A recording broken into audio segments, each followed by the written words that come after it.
Hello. Trying to make sure everything's set up properly.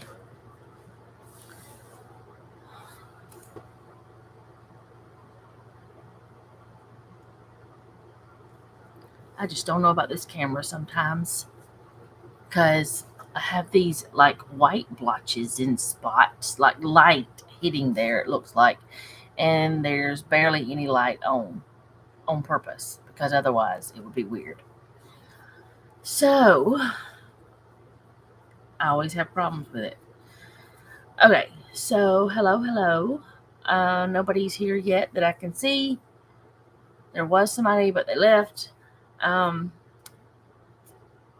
so if for some reason this is not working properly, it will be up on the like other videos. It'll be up on my channel. That's what I'm trying to say. I don't even know what I'm saying. I'm still like, if you watched, you won't have seen that yet. Tonight's video is when it's coming out. I've already edited it and everything, so in my brain it's already been seen by y'all, but it's not. It's not coming out until 6 o'clock, so in 4 hours. But yesterday, or actually the night before last, I did not sleep at all. I didn't actually get to sleep until about 7 o'clock yesterday morning. I slept about 3 hours, and then it's catching up with me today really bad. I'm really like in this tired space. But hello. Hi, Joanne.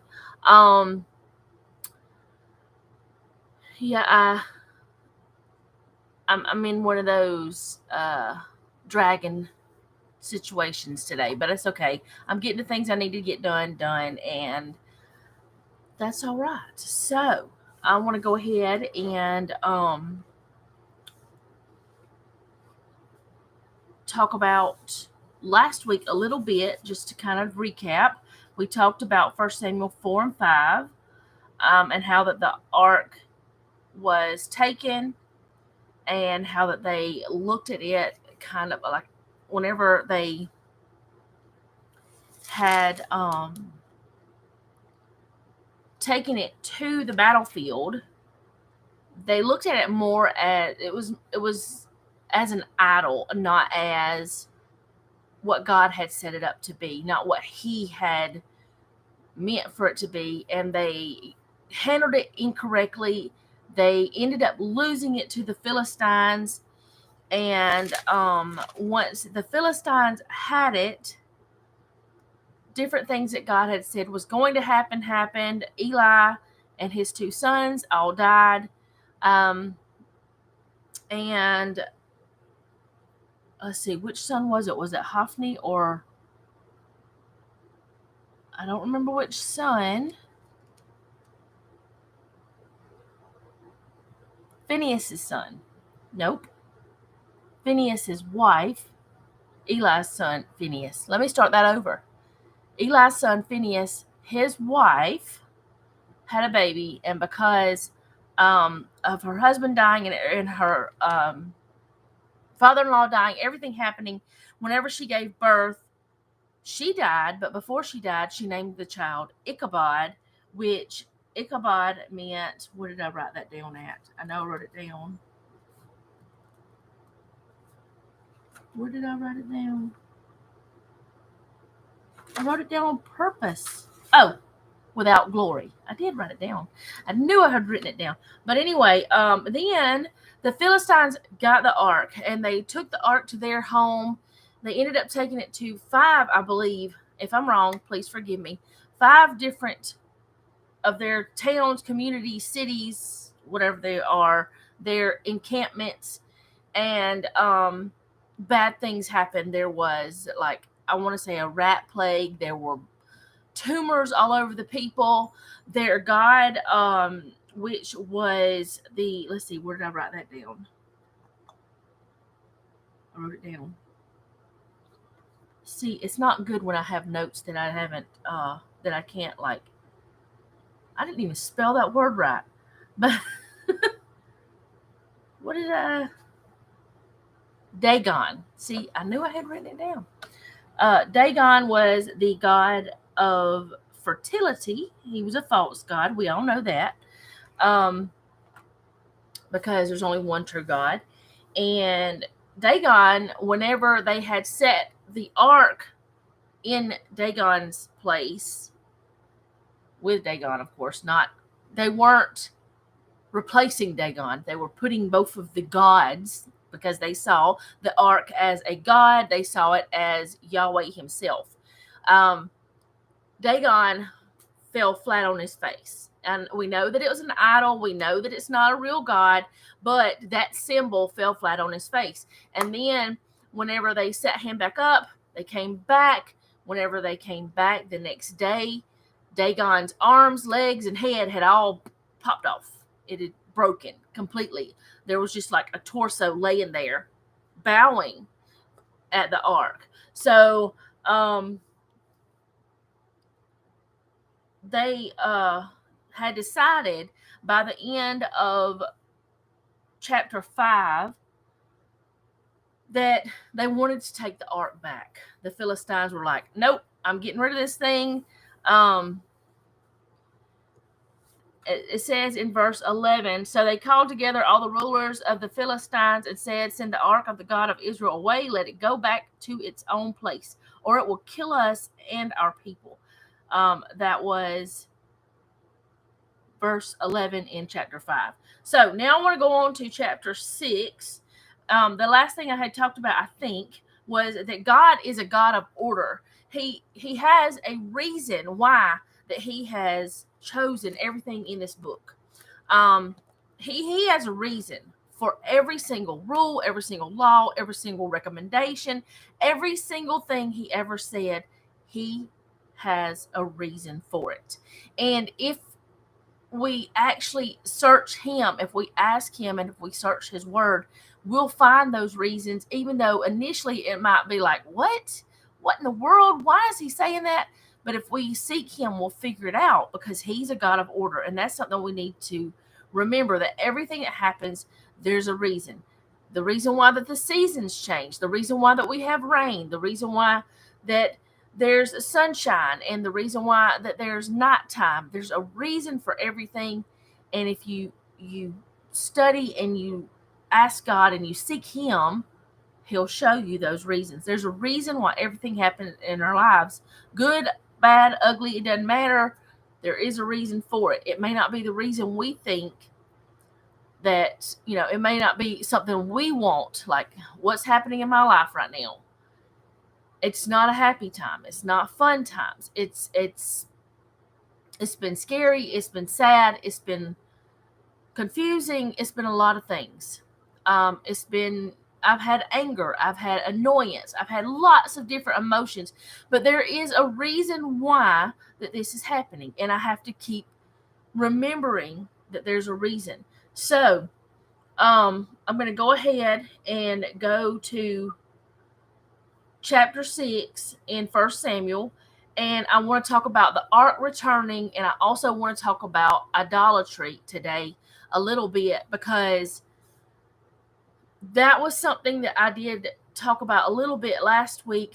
Is they had looked at the ark as an idol. Not only the Philistines, but the Israelites had looked at it that way as well, because they didn't look at that ark as something God had set up and made rules for. They looked at it as that ark was God, and it was going to save them during that battle, which it didn't. They lost a lot of people. But we also have to remember, like back whenever we studied before, there had been 400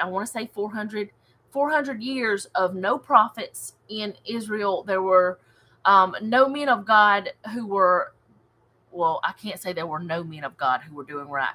There were few men of God who were doing right. The ones that were supposed to be leading the people were doing wrong, like Phineas and, good grief, why do I keep forgetting his name? I guess because he was bad and I don't want to remember him. But Eli's sons, anyway, Phineas and Hophni. Maybe that's why, because the odd name.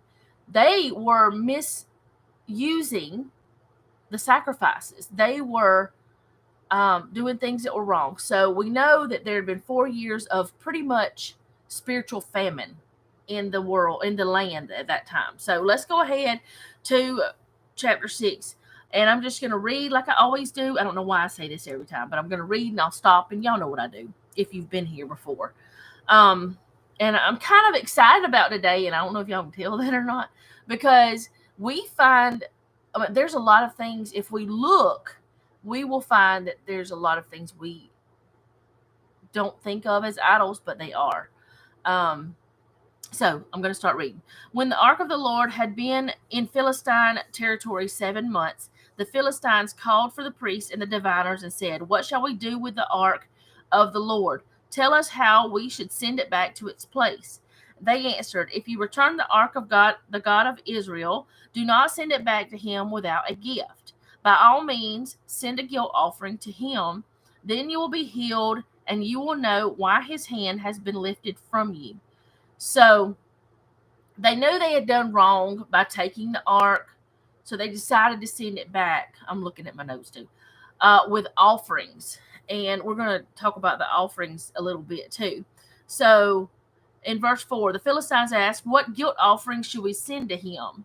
They replied, 5 gold tumors and 5 gold rats, according to the number of Philistine rulers, because the same plague has struck both you and your rulers.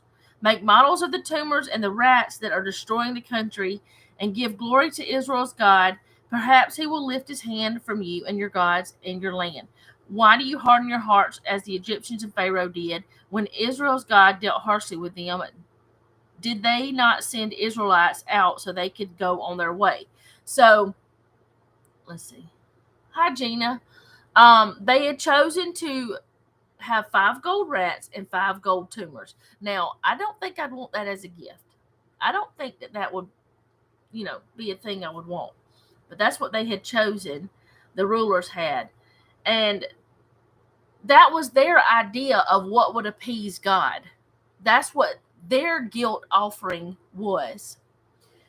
And if we have studied the offerings that God has chosen, I think it's Leviticus. I could be wrong. Today is a little bit foggy at times because, like I said, I didn't sleep the night before last, and last night wasn't that great. But the offerings that God had chosen, they weren't gold. They weren't statues. They weren't these little figures. They weren't these things. Now, I had at one time kind of studied the ark, and I knew how big it was and everything, but right now it's been years. Right now I don't know the size that the ark was, but we know it had the 10 commandments and everything in it that God had said. But and I'm getting ahead of myself like I always do, but we're going to learn that they had put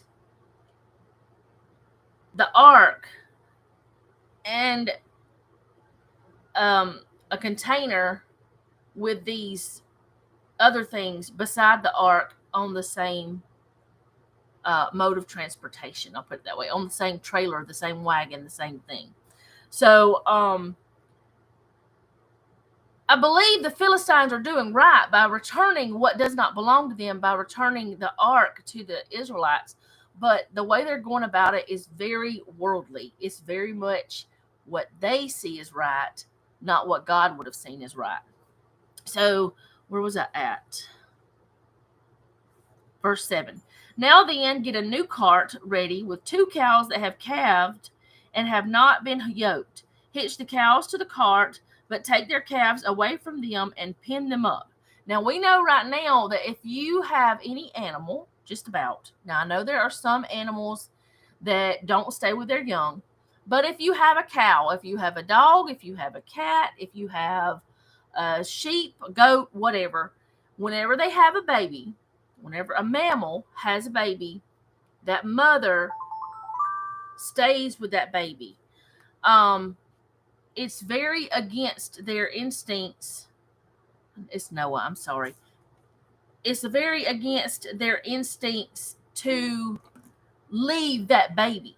So what they're saying, what the leaders are telling them is, take this mama cow from its calf right after she's calved and hook it to the cart. She's never been hooked to a cart before. She's never had a yoke on her before. And the reason why I'm bringing this out is because it's important. Animals are trained to have a harness. Hi, Carol. I hadn't started that long ago. It's Noah again, I'm sure. But anyway, oh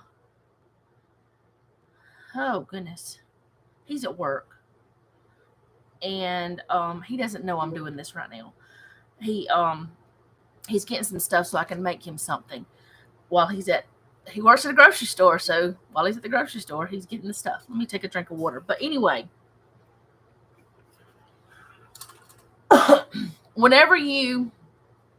know most of you probably watch Moss Family TV, and you know that Titus, him and his boys, they deal with horses and cows, and they have to train these animals to be harnessed, to be yoked. Well, they told these people, not Titus and them, but the people in the Bible, the leaders told the people, hook these cows who just had their babies to a cart. These cows had never been yoked before. And I'm bringing that out for a reason. Okay, so let's see. Where was I at? Let me get back down here. Take the ark of the Lord and put it on the cart, and in a chest beside it, put the gold objects you are sending back to him as a guilt offering. Send it on its way, but keep watching. If it goes up to its own territory toward Beth Shemesh, then the Lord has brought this great disaster on us. But if it does not, then we will know that it was not his hand that struck us, but that it happened to us by chance. So what they're saying is, if these cows who have never been yoked, never been trained to pull a cart, never done all these things, leave their babies, which is totally against their nature, is totally against anything that a mother cow would do. If they go towards Beth Shemesh on their own, then God did this. Or if they don't, if they just hang out here, if they're like, no, I'm not leaving my babies, then it just happened by chance. It was just pure dumb luck, as they would say now. It wasn't anything to do with God. It was just that. It was just something that happened. So they were testing God, and that's something I'm not gonna, and I know that people say, well, if this happens, then it was this. If it doesn't happen, they try to test God all the time, even now. And I don't think we should do that. I think we should take a lesson from the Philistines and not test God, because the Philistines messed up a lot. But anyway, in this case, we'll find out they didn't. They figured out stuff. But anyway, let's go on to verse 10. So they did this. They took 2 cows and hitched them to a cart and pinned their calves. They placed the ark of the Lord on the cart, and along with a chest containing its gold rats and models of the tumors. Let's see, where was I at? Then the cows went straight up toward Beth Shemesh, keeping on the road and lowing all the way. So these cows were lowing. They were talking. Like I say that Daisy talks. I believe that they were maybe calling their babies, because it's against their nature to leave their babies. Maybe they were calling their babies. Maybe they were complaining. Maybe they were like, this is not what I want to do. I don't know. But anyway, that was my thought whenever I was reading this, as they were doing it. What is the word? What's the phrase? In protest, maybe. I don't know. That's just my thought. They did not turn to the right or the left. The rulers of the Philistines followed them as far as the border of Beth Shemesh. Now the people of Beth Shemesh were harvesting their wheat in the valley, and when they looked up and saw the ark, they rejoiced at the sight. Remember, this is 7 months. Yeah, they were unhappy mothers. This is 7 months after the ark was taken by the Philistines. So it had been, going from time to plant. Now it was time to harvest. So they were harvesting. Where was I at? They were harvesting their wheat in the valley, and when they looked up and saw the ark, they rejoiced at the sight. So the people, the Israelites, were happy that they were seeing the ark again. It had been 7 months. It was like whenever you lose something that you love, and then all of a sudden it comes back, and you're grateful, you're happy, you're rejoicing. The cart came to the field of Joshua of Beth Shemesh, and there it stopped beside a large rock. The people chopped up the wood of the cart and sacrificed the cows as a burnt offering to the Lord, which made me really sad when I read that. Because, yes, these people were doing a sacrifice of thanksgiving that would have been what they should be doing as Israelites, but now these two poor calves lost their babies, and their babies lost their mothers. And I know in the animal world, some people say that doesn't matter, but I believe it does, just because I'm me. But because of all these things, people died. Lots of people died. People suffered with tumors and rats and things. In 6 different communities, if you think about it, because it was 5 different Philistine places, homes, towns, not homes, but towns, 5 different Philistines, and the Israelites, because a lot of Israelites died at the battle. The Levites took down the ark of the Lord together with the chest containing the gold objects and placed them on the large rock. On that day, the people of Beth Shemesh offered burnt offerings and made sacrifices to the Lord. The 5 rulers of the Philistines saw all of this and then returned the same day to Ekron. So they saw all this stuff, and they were like, "Oh, this is Yahweh. This is God who did this." The Philistines saw this, and they went back home happy as they could be because they had done what they thought they should do. And that's what they thought. This is verse 17. These are the gold tumors the Philistines sent as a guilt offering to the Lord, 1 each for Ashdod, Gaza, Ashkelon, Gath, and Ekron. And the number of gold rats was according to the number of the Philistine towns belonging to the 5 rulers, the fortified towns with their country villages. The large rock on which the Levites set the ark of the Lord is a witness to this day in the field of Joshua of Beth Shemesh.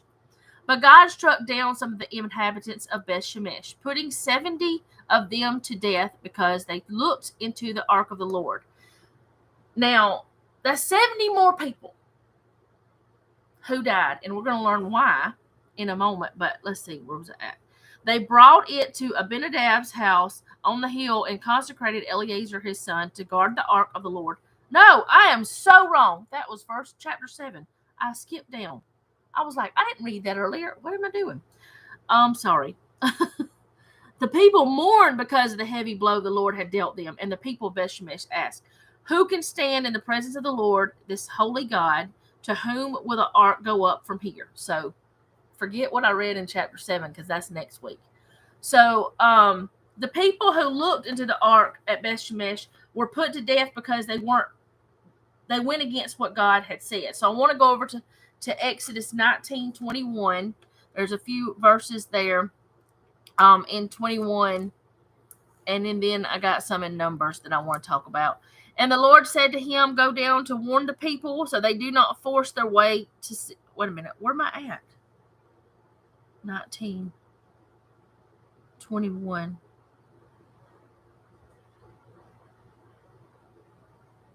Oh yeah, I was in the right place. Let me start that over again. And the Lord said to him, "Go down." He's talking to Moses. "Go down to warn the people so they do not force their way through to see the Lord, and many of them perish." Then verse 22, "Even the priests who approach the Lord must consecrate themselves, or the Lord will break out against them." So there were rules. Even in the beginning, when in Exodus, Moses was told they have to be consecrated. They have to be the certain people. All right, and then I've got a pretty good bit I want to read in Numbers 4. I want to read 5 through 20, and talk about it some. Some of it's not got to do with looking in the ark, but it's got to do with the ark itself. What did I say? 5? Yes. My eyes are acting funny. Maybe I need to put my reading glasses on. I'll be right back.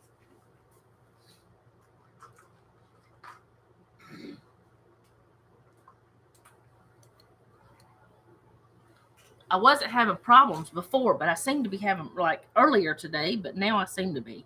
And I can't look at there with these on because I can't see anything. All right, where am I at? When the camp is to move, Aaron and his sons are to go in and take down the shielding curtain and put it over the ark of the covenant law. Then they are to cover the curtain with a durable leather, spread the cloth of solid blue over that, and put the poles in its place. Now, what I'm reading here is how that God told them to take care of the ark. I should have prefaced that. I don't know. I don't know if I should have or not. Y'all let me know.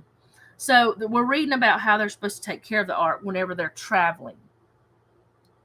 All right. Over the table of the presence, they are to spread a blue cloth and put it on the plates.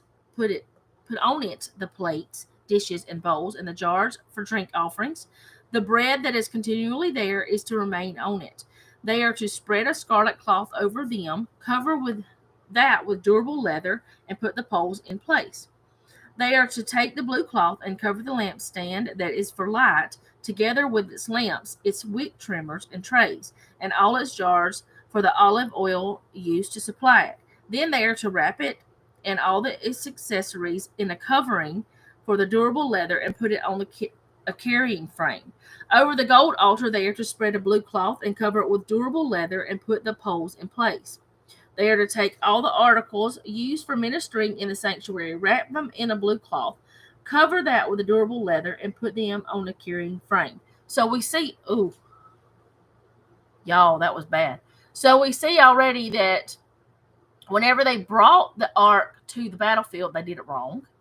And now the Philistines have done it wrong. But that's not where I was going to. I'm talking about people looking inside. But let's go on to this part.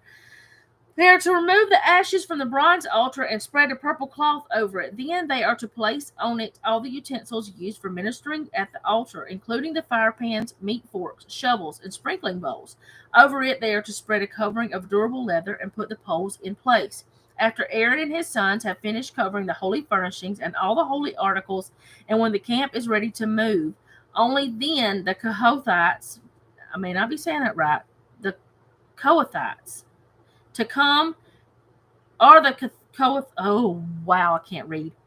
Kohathites to come and do the carrying. But they must not touch the holy things or they will die. So that right there tells us when those people at Beth Shemesh they looked inside, they were already warned that they were going to die. But they did it anyway. And I have a point with this.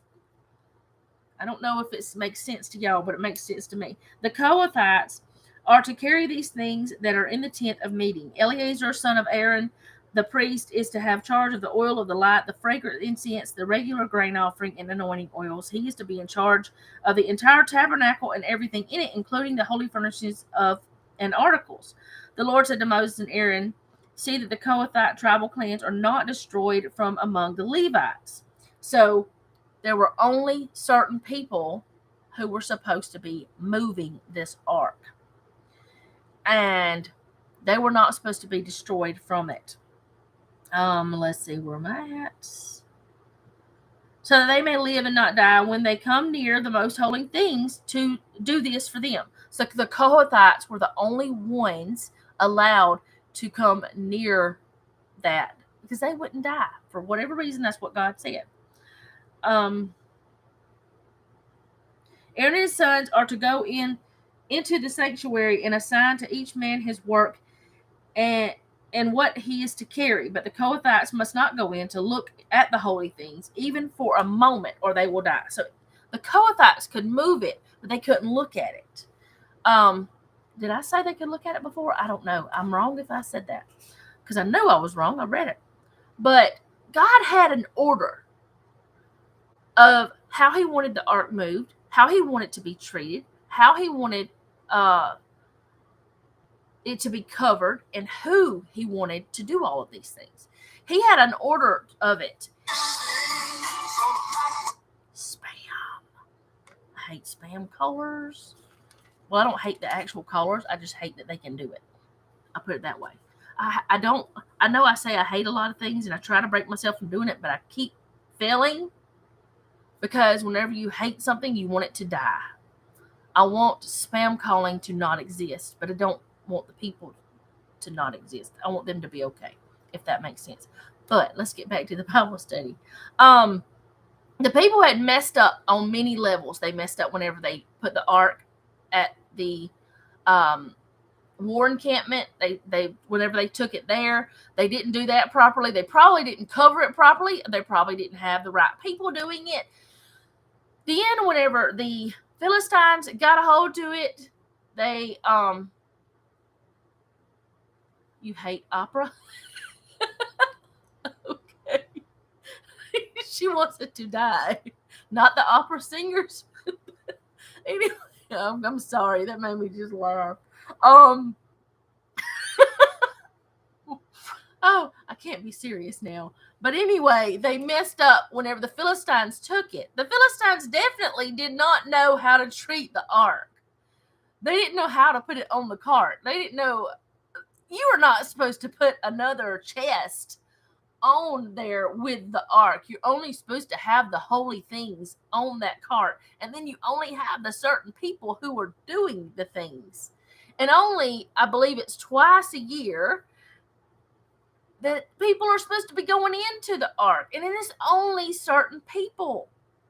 So they had taken this ark and turned it into something that was completely not what God had said. It was just not what God had planned. And when they did this, they caused a lot of death, a lot of pain, a lot of problems.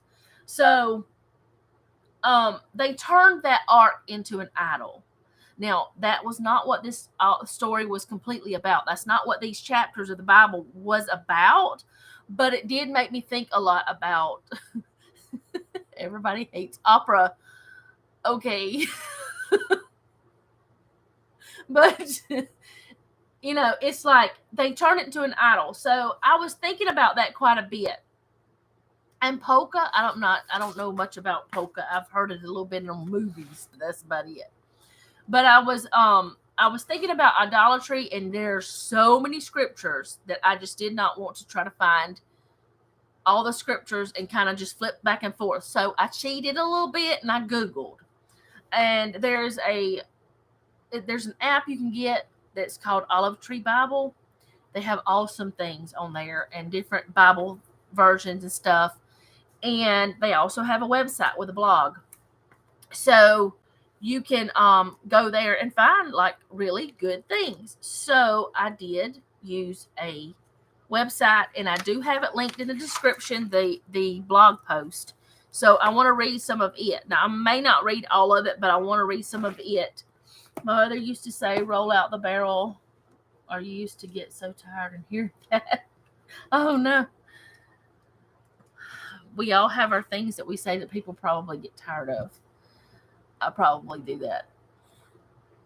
I probably have things that I say that people are like, no, shut up. Like, I say that constantly. And I tell myself to shut up. So, I wondered that I did it. See, I just did it. Is a verbal pause. I have to remind myself that. But I still don't like it. All right, what does this Bible say about idolatry? That's the name of it. I did print mine out, but y'all, it's down in the thing if y'all want to look at it. If y'all can look at it and still listen to my crazy.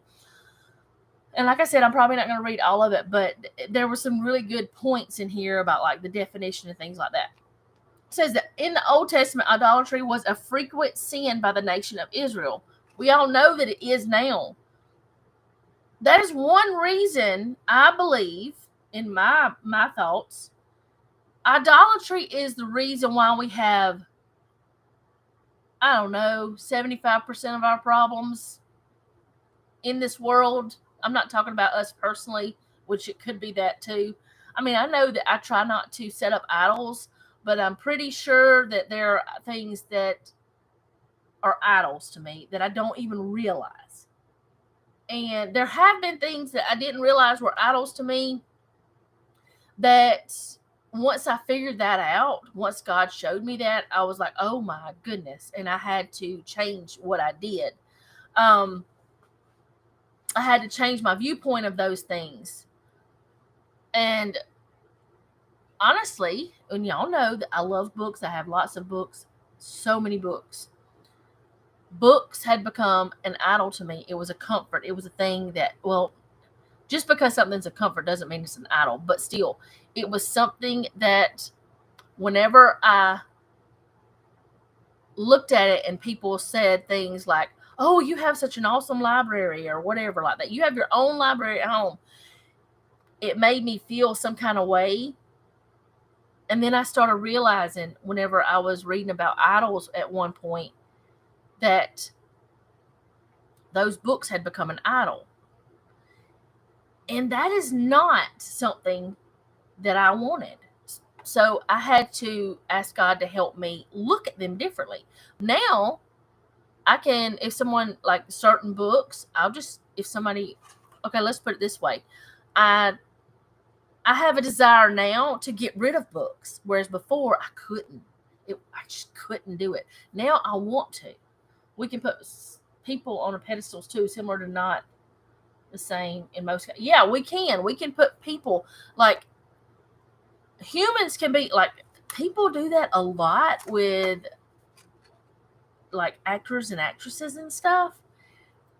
And that's dangerous because those people you see on the screen are not the same in person. Why are the dogs having a fit? Somebody must have walked by. Anyways, in the Old Testament, idolatry was a frequent sin by the nation of Israel. God didn't mince words with how much he hated it, although it's easy to wonder what kept Israel from quitting this sin for good. The notion of worshiping other gods might be something we actually struggle with today. The first step toward freedom from this sin is awareness. Let's take a look at what the Bible says about idolatry and what it means for us. We know that if we read the Old Testament, there are times where that ladies sat on the idols that they stole from their father. Y'all know there's a story. We actually talked about that. Was it Rebecca? No. I can't remember. It was one of the wives. Who was that? Anyway, I'm going to have to go look for that later because now I want to remember. I know I studied it. I know it happened. But anyways, we know that people, even though they knew the one true God, they knew who God was, they knew who Yahweh was, they still had these little statues that were part of their culture that they worshipped. So in 1 Samuel 12, 20 through 21, it says, do not be afraid, you have done all this evil. We'll get to this 1 Samuel 12 through 20 later. Because we're studying 1 Samuel. That's why I even said anything about it. Let me start that over. Do not be afraid. You have done all this evil, yet do not turn away from the Lord, but serve the Lord with all your heart. Do not turn away after useless idols. They can do you no good, nor can they rescue you, because they are useless. We've got to know that idols are useless. I don't care if it's another person you're idolizing. Now, it doesn't mean that person is useless. It means what you're worshiping about them is useless. It's not helping you. It's not doing anything for you. It's not going to save your soul. It's not going to keep you out of hell. Those things are useless. So the definition of idolatry. Idolatry refers to worshiping idols, images, or other god substitutes, things in place of the true God. It is a severe offense against God that happened again and again throughout the history of God's people. The first clear recorded instance. Oh, here it is right now. It's Jacob. Wait, let's see. Okay, let me go ahead and read this. Recorded instance was when Jacob renamed Israel, Genesis 32:28, commanded members of his extended family to get rid of foreign gods. just before he arrived at Bethel, which is Genesis 35, 1 through 4. It was Jacob's wife. Okay, that's what I was thinking. Flora's my sister, the one in the chat. One of my sisters. I have 6. Okay, the first time the Bible describes the entire nation of Israel engaging in idolatry was when they gathered to worship the golden calf while Moses was on Mount Sinai. We remember that he had went up to get the commandments, and whenever they were doing that, he came down, and I believe that's the instance where he broke the commandments. He broke the tablets that God had wrote on. That's not even a word. Wrote on. So that was the first instance of idols. They had taken all their earrings, which I'm not wearing gold, but still, all their earrings and their necklaces and their rings and all their jewelry and all their things, and they had melted it down and turned it into a golden calf. All right, during times of Judges, God's people frequently turned to false idols and participated in idol worship. Though there is no evidence of idolatry during the time of Saul or David, during the latter years of King Solomon, there is a continuing pattern of idolatry in Israel. 1 Kings 11, 1 through 8. I believe Solomon was the one who married a lot of women. I believe there's some kind of bug or dust or something. Anyways, he married a lot of women. I believe it was Solomon. He had a lot of concubines, a lot of wives. I believe women were an idol to him. That's just my thought. At the end of Solomon's reign, Israel became divided. After the division, all the rulers of the northern kingdom of Israel engaged in idolatry, as did many of the southern kings of Judah. Only after the exile did the worship of other gods cease among the Jews. So that's when the Jews stopped. That's a long time. The Jews knew who God was this whole entire time, but they were still had a little extra on the side, a little extra God over there that wasn't even real. So, yeah, okay. But, so why is idolatry so appealing to the Israelites? The Israelites were surrounded by pagan gods. The pagans believed that worshiping several gods was superior to worshiping one God. That is to say, they felt that more was better. Y'all, we live in a culture of more is better. We just do. And they were doing it back then. This is not something new. Even though people act like it's something new, it's not new. It's always been going on. God's people constantly imitated the evil religious practices and lifestyles of the surrounding nations instead of obeying God's command to them keep themselves holy, morally and spiritually pure and devoted to God and separated from such practices. There is one thing that astrology is idolatry. It is not godly. It is not something, and I know that some of y'all may not believe that. I'm pretty sure that most of y'all that hang out with me believe the same way I do, but I don't know. You may not. But reading your horoscopes is not godly. It's not of God. It's witchcraft. It's wrong. Well, one of my sisters used to get Cosmopolitan magazine, and not the one that's in the chat, but one of my sisters used to get it, and she would come over to my mama's house, and she would read us our horoscopes. We were little kids. We didn't think anything of it. We thought, it was just a fun thing and whatever. It was idolatry. It was another God. Now, I don't know if she ever believed it or not, but it wasn't something that should have been going on. And there's a lot of things that are that way, that are this new age religions and stuff that a lot of Christians follow. There's a lot of, some people take, y'all know over there in that corner, I have essential oils. They take those essential oils and they turn it into some kind of thing that they turn it into a god. It's new age practices. That's not what it is for me, but they do that. There are certain people who do. They take things that are really, okay, I'll put it this way. They take things that God created and turn it into something that is against God. That's my thought. All right, and then on this thing, I don't know if I skipped the other part or not. Let's see. In the guise of games, Ouija board or games for, yes, Ouija boards. Those things creep me out. I walk through the Walmart game section where the board games are, and if there's one there, it creeps me out. I get this feeling, and I don't know if it's just a mind thing, but I get this feeling of evil, because they can bring evil, and they're sold as a kid's game. You're not supposed to be contacting the dead. You're not supposed to be doing that stuff. Let's see, where was that? The false gods of other nations did not require the kind of obedience or moral purity that the God of Israel demanded. For example, many of the pagan religions included sexual immorality with temple prostitutes as part of their religious rituals. This practice became appealing to many of the Israelites, but God required his people to obey the high moral standards defined in his law in order to maintain a saving relationship with him.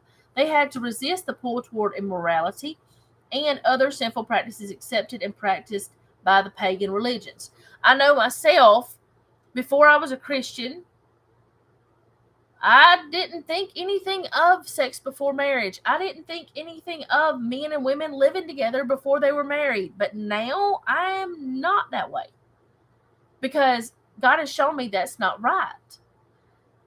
Will I condemn a person because they do it? No, absolutely not. Because right now, my daughter is living with someone.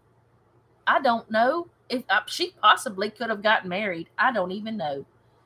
There's still a lot of questions in this whole situation. But anyway, I'm against it. She knows that, but I'm not against her. I still love her the same way.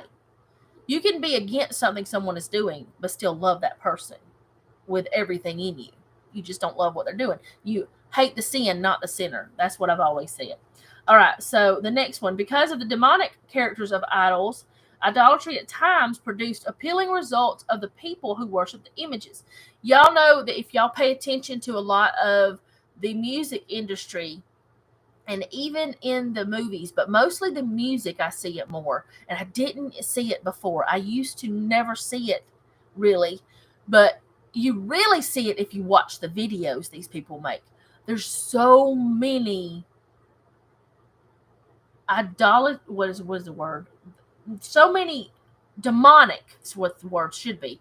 Demonic things in these videos. There's so many demonic things that if you really listen to this music, that you would hear. Now, some of it I have never heard. I won't hear it, but you'll see on YouTube where that someone has put something that this person is doing, and you'll see little snippets or something like that. You cannot like the person's ways but love them. Yes, exactly, Donna. So the demonic powers were able to provide temporary material and physical benefits for the worshippers.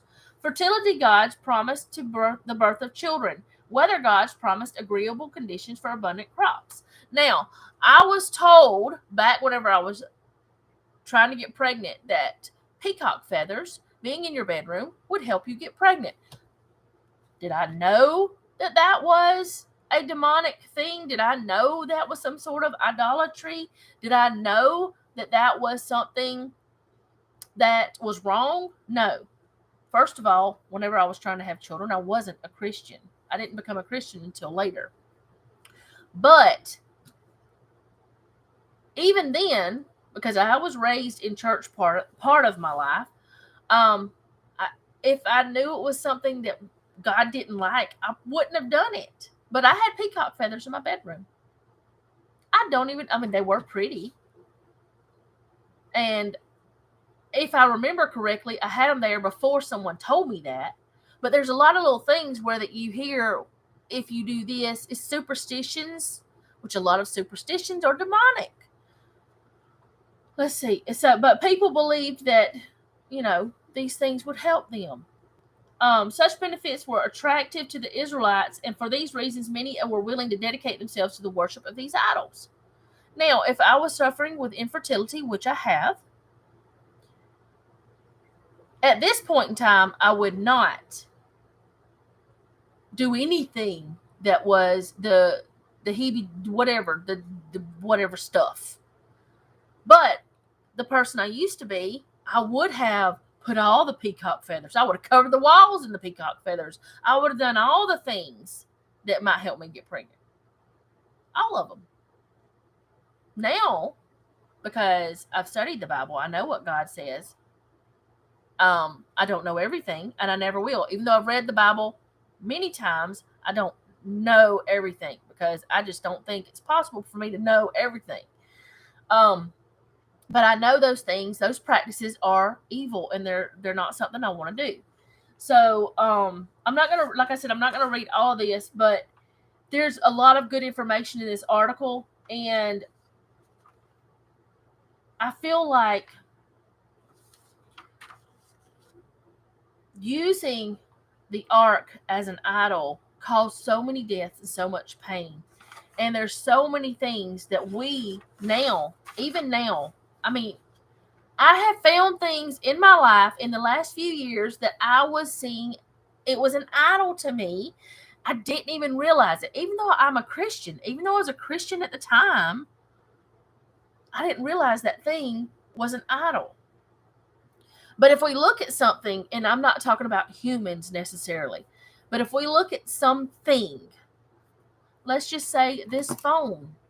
If we're sitting there, now there's been apps on this phone right here, that I sat there for hours wasting my time. Yes, money is an idol for a lot of people. Too bad I don't have much. It can't be an idol for me. I don't have enough. But anyway, I would sit there for hours and waste my time on that app. I would just be scrolling. TikTok is one that I have recently gotten rid of. I completely deleted it. I deleted like the account and the app because I would sit there for hours wasting my time watching these stupid little TikToks. Yes, they were funny. Yes, they were entertaining.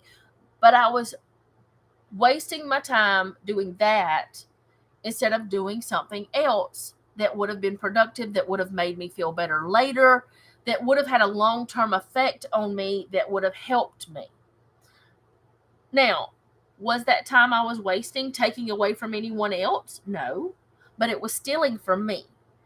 It wasn't taking time away from my kids. It wasn't taking time away from my chores. It wasn't taking time away from my husband, from anything like that. But I was sitting there scrolling through these TikToks and not doing anything productive and thinking, wow, I wish I would have done this, or oh, I should have done this, or I'd like to start learning how to do this. And actually, it was an idol. When I realized that I was doing that, I actually quit going on TikTok for months. For probably 6 or so months. I didn't even open the app. And then I was like, wait a minute, why is this app taking up space on my phone? Let me just figure out how to get rid of it. So I deleted the account and deleted the app. We can do that with these things right here. Now, I spend a lot of time on this because I do YouTube. But I'm not letting that take away from anything else. Like whenever you guys comment on a video, that's usually how that I am able to respond pretty quickly within the first few hours of you leaving that, if not the first few minutes of you leaving a comment. Because I'll hear it on my phone. But now, instead of sitting there on my phone scrolling, which is off, so scrolling and looking at this and that and wasting all my time, I'll do it and then I'll sit it down. I'll respond, I'll sit it down. I'll leave it alone and I'll go do something else. Because I don't want anything. My phone, food. I mean, you can turn this right here into an idol. This book. Because you can study so perfectly. And like this one is not one. Here, I can show you. This one right here is one of those journaling Bibles. Okay. It has all the pretty pictures and all, which I have not done any. I bought it because it was beautiful. and I wanted it, and it was on clearance because the store was going out of business, and I had all these intentions of making this pretty Bible like all these other ladies do. I never did it. I've owned this Bible for several years. I do use it, but I use it the same way I use the others. But I could turn this into an idol. I could make this into something that is just for show. Instead of using God's word the way it should be, I could make it just for show. Now, I know that there are women, because I've watched them on YouTube. I've listened to them, how they do it. They do their Bible study, and yes, they make beautiful pictures, and they do things like in the side over here where it's nothing on the side. They'll do pretty notes, and it's just beautiful. But they're actually studying the Bible. They're not making it into an idol. They're not making it pretty just for the sake of making it pretty. They're actually studying God's word and getting something from God's word. Does that make sense? I hope that makes sense. Because I'm not saying everyone whose Bible journals is turning it into an idol, because I know that a lot of them are not. But you can, and I'm just not that artistic, so I can't even do this. I haven't even colored in it because I'm afraid that I'll use the wrong stuff and it'll bleed through and ruin my other words on the other side. I'm real particular about the highlighters I use in my Bibles because I don't want it to bleed through. But anyway, you can turn even something like God's word into an idol, because it can be the pretty thing and the look at me and see what I did, and maybe not actually intentionally doing it, but it can turn into that. At one point, and I know this may sound crazy to y'all because I do the planner videos. At one point, me doing these planner spreads, doing all these pretty things, all the fun things, all the stuff to keep it functional yet pretty, I had to go buy the latest, greatest, all the newest, all the things. Then God woke me up and I had to realize, wait a minute. You don't need all that. You're letting it sit there. It's not doing anything.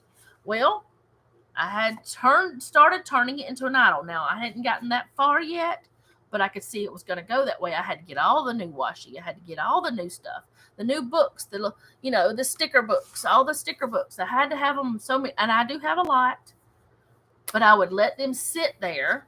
Now, this is not one of them. This is just an example. I would let them sit there and not use a sticker, because I didn't want to use any of them, because then I might not be able to get another one. I might not be able to get that book again. They may not have it again. How ridiculous is that? I mean, these books, this one right here, I think originally it was like a $50 book. Yes, $50 for a sticker book, for stickers. Now, did I pay that much for it? Y'all know me? No. I think I paid like 10 for the whole book. And if you can see, I don't know if you can see, but I've used stickers out of this book. You can see the blank spots. Now, I haven't used all of them, but I've used stickers out of this book, and I will continue to use stickers out of this book. But I was turning these little sticker books into idols. Somebody else might not see it that way, but I do. Because if I was going to let it sit on a shelf and the sticker not even be... I'm going to quit because I'm trying to put it back, but it won't work. The sticker being useless because over time the sticky goes away, I was turning that pretty thing into an idol instead of being a useful thing that was going to help me. Now, I do decorate my planners because it makes me happy. It makes me have fun. I'm addicted to stickers too. Yeah, I'm addicted to stickers, Gina. But the thing is, I was buying the books but not using them. I don't see anything wrong with buying the books and using them. Nothing at all wrong with that. But my problem was I was buying it because it was so pretty and I had to have it. And then it would just sit there because I didn't want to use it. But then I was buying other stickers to use, like the kits. Like you can buy kits from different shops, which I'm not saying I won't ever do that again, which I've put a pause on that. But I was buying kits from shops. I do have a few left. I was buying those and using them, but I wouldn't use the books. How much sense is that? It makes no sense. But I was turning those books into idols. I was going to show y'all this without the glare so you can see what I'm talking about if you don't know what a planner kit is. Most of y'all probably do. But yeah, I was buying the kits. I had books. I didn't need a kit. I didn't need to go spend more money. But like I said, I have woke up. I have woken up. I waked up, y'all. My eyes have been opened, and I have realized I was wasting time, money, space. I was trying to find places to put books that weren't getting used. How stupid is that? I mean, it's just crazy. And now I've given myself permission to use those books, and I'm enjoying those books, and it's a lot of fun. It's not a headache. It's not a problem. It's not an idol anymore. I'm joining a lady doing Project Stash Down when I can find my stuff. Well, you just moved, Donna. There's a big difference with you. You just moved, so you hadn't even had time to organize your world. Give yourself grace, and a lot of it. With health situations and all that stuff you got going on, give yourself time. But yeah, we can turn anything into an idol. We can turn taking care of our families into idol. Why is that bothering me so much? I need to stop. He needs to build your desk. Didn't he just buy it from IKEA? I think that's what you told me. I could be wrong. But the cat scared me. Or was it the cat? No, it was a garbage can there. Or I don't know if maybe she went over there and sat down. I don't know. But anyway, we're all in danger of turning something into an idol. Everybody is. We're all in danger of it. I think that we sometimes fill our lives with things so we don't feel the pain in our past. I know for a fact we do that, Flora. I know for a fact that we do that. But only because we came from the same situations that I know these things. But yeah, we do things to fill our lives up. TV is a good one to use like that. Yeah, TV is just, you can sit and watch all day. There's never ending now, especially with all the streaming things. I used to sit and watch Food Network all day long when I had cable. I don't have cable anymore. Haven't for years. But I would watch it all day. I knew every single show that was coming on. I knew the time it was coming on. Couldn't tell you any of that now. And I watched it all day. Was I in the kitchen cooking those meals? No. Was I doing anything with that stuff? No. I did learn about a lot of things. But when I stopped watching TV all the time, now I'm cooking all kinds of things that I learned about, which it's kind of crazy. But yeah. Anyway, that's what I wanted to talk about today. We're going to be doing chapter 7. Is it chapter 7? Where is I at? Chapter 7. And I may go to 8, but I don't know.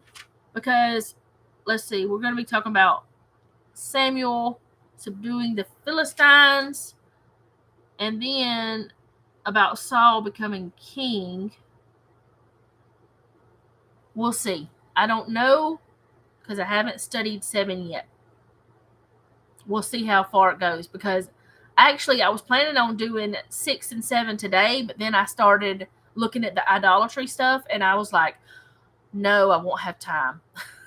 So I really wanted to talk about the idolatry stuff today because it's a big problem. Will it send us to hell? No, it's not going to send us to hell to look at TikTok all day. I mean, hopefully it won't. Then again, being around corrupt things could do that, which not all of it's corrupt on there. There's some good stuff on there's preaching on that on TikTok, little snippets and stuff. But is watching Food Network all day going to do that? Does it have something to do with your salvation? No, but it can kill your time and it can make problems that you don't want. Is what my point is. But if we start asking God to open our eyes to these things, then it will help us to know what we should either get out of our lives or change our thoughts about. Like me with books. My thoughts changed about books. Now, there's certain ones I don't mind getting rid of. Now, there are some that I don't want to get rid of, but not because I just can't. Not because I need that book, but because it has some kind of sentimental value, because I read it to my kids, or maybe it's one of the Bible study helps that I have, or something like that, or my Bibles even. But I used to not be able to even think about getting rid of any of them. So, are you talking about watching the TV being useful to me? I think it was. I don't know. I don't actually do the things they said, but I'm using some of the ingredients they talked about. The cooking shows, yeah. I don't know if I've made any of the things that they've made on there. It's been so many years since I watched it.